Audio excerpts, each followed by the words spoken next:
Hi there, I'm Danny Flexen. Welcome to the latest edition of SecondsOut Flexpectations. I'm here every Thursday, 4:30 PM, to talk about upcoming events in the world of boxing. And this weekend, sadly, we're still a little bit short of boxing coming back in a big way. UK shows certainly don't start until the following weekend. And that's with Josh Warrington, by the way, atop the first Matchroom card of 2021. And I'm sure I'll be previewing that next week. But for this week, I thought I would talk about something that came up on social media yesterday. Floyd Mayweather always can be relied upon to create some interest when there's not much else going on in boxing.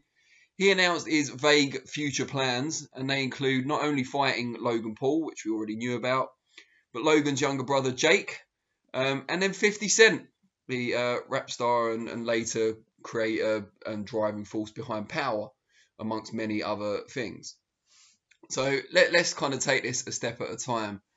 Mayweather, obviously, in the this stage of his career, if we're still calling it part of his career, has gone into crossover fights and exhibitions and so on, which is absolutely fine. Got no problem with that. He certainly did all he could in the sport and has earned the right to proceed however he chooses.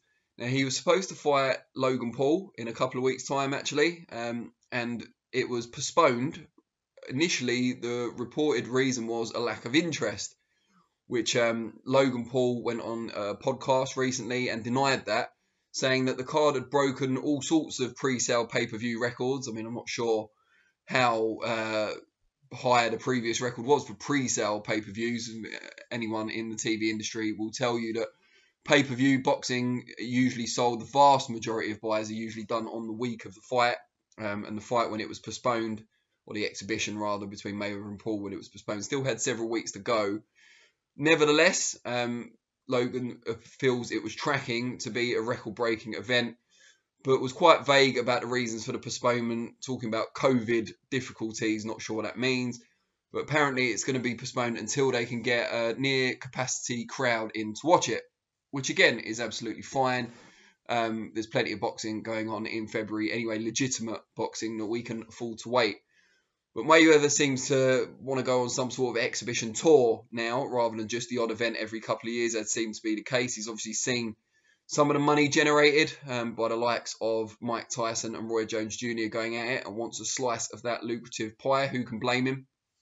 And he wants to go up against Jake Paul, Logan's younger brother, who is going in against an MMA or former MMA fighter in Ben Askren on April the 17th on Triller. Mayweather against Logan Paul is set for FanMio, another platform.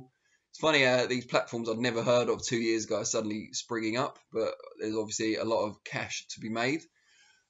Jake Paul against Ben Askren. Jake Paul's obviously picked intelligently here because he goes up against a legitimate fighter, albeit not a boxer, in Ben Askren, someone who was decorated before he came to the UFC, had a kind of mixed run in the UFC, it's fair to say, before retiring, but a well-known name as well, a well-known figure on the combat sports circuit, but perhaps most importantly, not a particularly good striker, known for his wrestling and ground skills far more than his punching and his kicking, and obviously there'll be no kicking allowed anyway. So Jake Paul against Ben Askren goes down in April. We expect Jake Paul, rudimentary boxing skills, improving all the time. Big guy as well, athletic. No one's saying he can trouble any, remotely decent boxer, but Ben Askren isn't that, all due respect to his other skills. We expect Jake Paul to get through that, and then Mayweather, having presumably vanquished, if there are winners announced, Logan Paul. I mean, there's no way Logan Paul, if Floyd Mayweather takes it seriously, wins even a round or a minute of a round against Floyd Mayweather. We know that, or we feel that he maybe carried Conor McGregor a little bit in their crossover fight. I don't think he'd find it a much tougher challenge to carry Logan Paul, having seen Paul's efforts against KSI and those two fights previously. However, once Mayweather goes through that, him against Jake Paul could be a real big money attraction, exhibition, presumably again. And then he wants to go against 50 Cent, who they used to work together. They were really good friends. Then they fell out, and there was back and forth on social media. I think 50 Cent made fun of Mayweather's literacy skills or lack thereof, and Mayweather hit back. And 50 said previously he wouldn't want a fight or an exhibition with Mayweather because Mayweather's too small and there is a big size difference between them. But Mayweather said he doesn't care about size in these exhibition fights. You know, his skills are so superior, he probably doesn't need to. You know, even given the huge size advantage, and I say advantage in inverted commas, apologies for the air quotes, I think Mayweather would still quite easily subdue the king of hip hop, or latter day king of hip hop. I don't want to offend anyone out there. But yeah, Mayweather's plans were all well and good luck to him. But I do have a bit of a concern about the trend of exhibitions. And as we've seen in so many aspects of boxing, a lot of fighters follow what Floyd Mayweather does, even now in semi-retirement. You know, his money persona has influenced a lot of boxers to take on these kind of brash, arrogant, venal personalities that they hope will drive more fans to watch their products and to make them more money. And you can't blame them for following in the footsteps of a legend. You know, a lot of his things that he does in the ring as well, the shoulder roll, probably the most famous example. But you see boxers everywhere trying to emulate things that he's done. And with the exhibitions, if it's going to be something like what Floyd Mayweather's doing, someone who's in pretty much retirement, crossing over against people who haven't really got much business in a boxing ring, and it's a bit of a novelty, similar to Tyson Jones, you know, have someone like Snoop Dogg on commentary and have live musical performances. It's all a bit of fun, and it's very much parallel but different to the normal boxing dynamic. That's absolutely fine and may even complement what we have to offer in traditional boxing. My concern is, though, that if too many fighters start to believe that they can make more money for less risk by taking these exhibition fights, and I'm talking about fighters in their primes, world champions, contenders, and so on, decide to do that, we're going to be robbed potentially of even more big fights that we want to see than is already the case. You know, Mayweather himself famously waited far too long to fight Manny Pacquiao. I mean, maybe not from his point of view because it was a comfortable victory as it turned out, but for the fans, and it still made huge money, biggest fight of all time, of course, but probably could have made even more if it was in their prime. Although I don't know, you know, I'm arguing with myself here, but the fact that they waited until the pay-per-view market had expanded probably had something to do with how well it did. But that aside, we don't want to wait ages to see Errol Spence, Terence Crawford, or certainly not longer than we already have. And the reason this is starting to concern me is that we saw that Manny Pacquiao was in negotiations recently to fight Ryan Garcia. And then it came out that this could be an exhibition rather than a fight, and then that was later denied. But it certainly came up in discussions. There's no way it wasn't talked about, otherwise it wouldn't have been reported in the first place. In this case, there really is no smoke without fire. And for Pacquiao, he's not officially retired, but he is approaching that kind of Mayweather, you know, part of his career. He fought Keith Thurman and had a great victory over him, but that was nearly 2 years ago now. If he wanted to go on the exhibition circuit, similar to Mayweather, fight these crossover guys, there was talk about him potentially going up against Conor McGregor, which I'd have no issue with.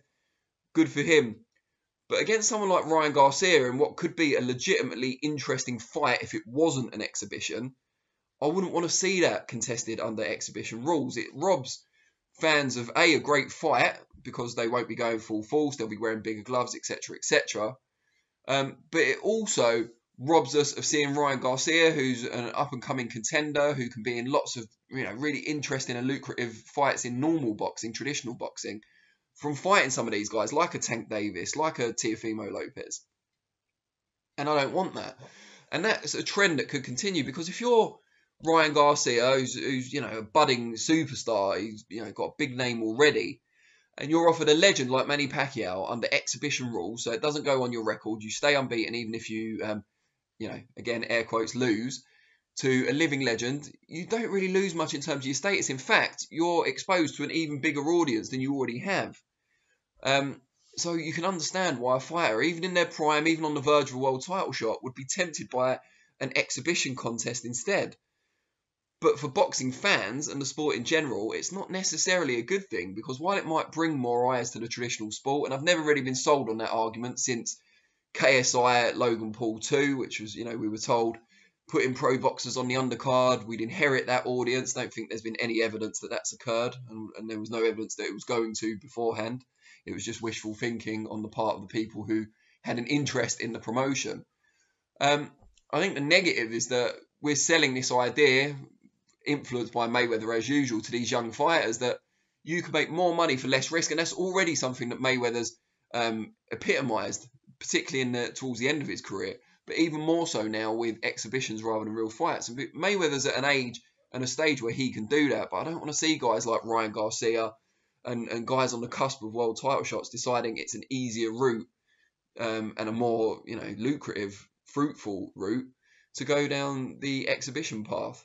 So hopefully Mayweather, to coin a phrase, stays in his lane, and other fighters do too. And these two things exist in parallel because I think they are entertaining events. I enjoy them. I just don't want to see them mixed too much with the traditional boxing. I want to keep my two pleasures separate, if you like.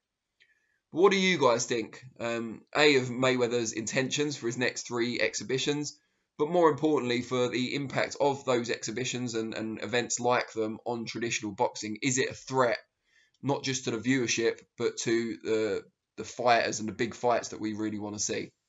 Let me know in the comments, and I'll be back on Monday for Reflections, 4:30 PM, and next Thursday for the next Flexpectations at the same time. As always, really appreciate you watching, and I will see you all soon. Cheers.